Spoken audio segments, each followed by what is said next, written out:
maisaki khide kana bushu imana mithoy mihen oina ma hodna patana chagi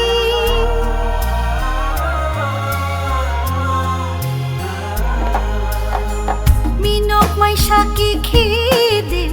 kana bushu imana mithoy mihen oina ba hodna patana chagi sare phare pangal chaude palingila manshin lage amutadi hadakho iman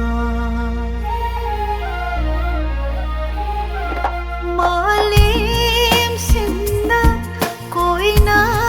chatuna thiru re phangdini nangum bi iman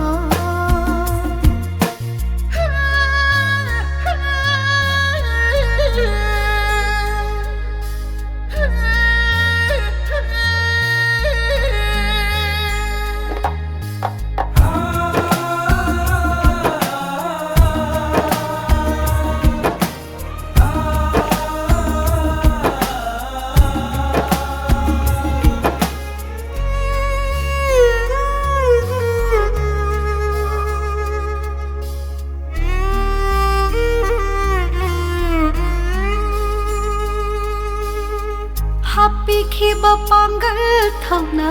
maying tadri nasipo yet na mayo kya bada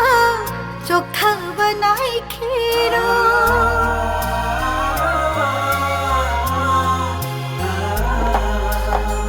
happy khiba thauna